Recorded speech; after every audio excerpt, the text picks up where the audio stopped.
Have you, over time, been able to cultivate a sense of this faith in God through relationships that is sustainable even in periods of solitude, suffering, pain, and endurance? Yes.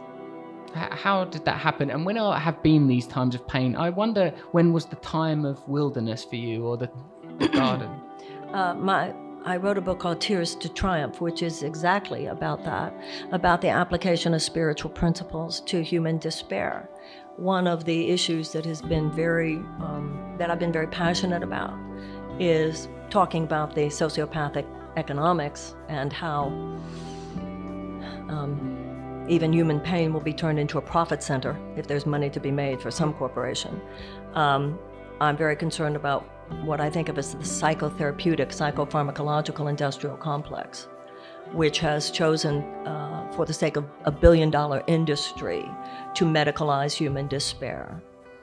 And the truth of the matter is, depression, and I'm not talking about bipolar or schizophrenia. That's outside my lane, outside my purview. But the normal spectrum of human despair is my lane, because the real spiritual path does not just take a yellow smiley face like this and put it over everything, go be happy, be happy. Buddha would not have begun his path of enlightenment until he crossed his father's walls and saw suffering for the first time. Moses was sent by God to the Israelites because they were suffering in Egypt as slaves, and Jesus suffered on the cross. So the real spiritual outlook recognizes the suffering of the human condition when we're living outside the context of our love for each other. So that, if you had a heartbreak, a divorce, financial failure, bankruptcy, lost someone you loved, these things are painful, but they're not mental illnesses. And that's why in that book I write, this is what Buddhism says, this is what the Old Testament says, this is what the New Testament says. AA or anything else, that's why you keep coming back, because it's a rough day today. It's recognized it's a rough day today.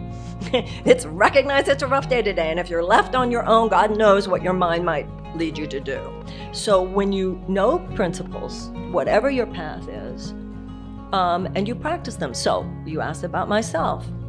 Okay, Marianne, and I've lived 2 periods of time that by any means today would be called clinical depression. But even that's such a scam. All that means is somebody in a clinic said it.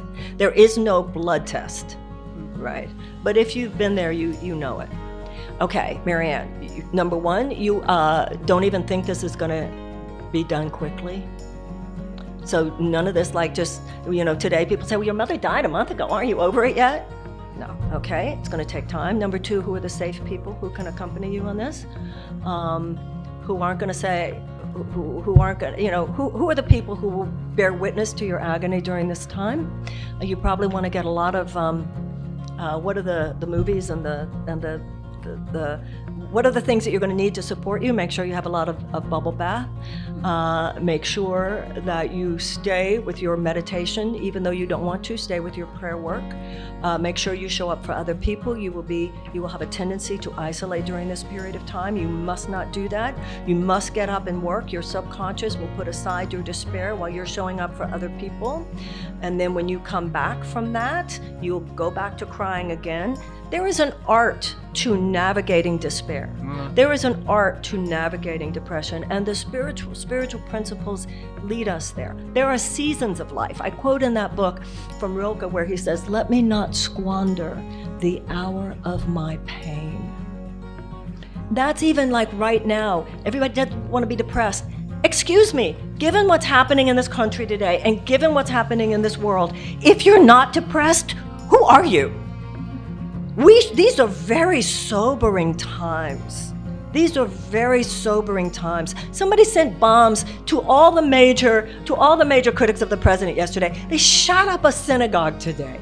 Well, look at what's happening, that's just in America this week. So when you recognize the depth of the serious problems confronting us, sober people are sober. These are sobering times. Not everything is rah-rah. That's why even in our community, too often, there's this infantilization Too many women acting like girls, too many men acting like boys, at least in America. It's a crisis of adulthood. And I think now a deep recognition of our own suffering, and you don't want to desensitize yourself to your own suffering. If I desensitize myself to my own suffering, I'm more likely to be insensitive to the suffering of others. I remember when we invaded Iraq, and all these women, this is rain of fire on their homes and their children that they couldn't protect, and their husbands they couldn't protect, their sons they couldn't protect. They'd done nothing to us.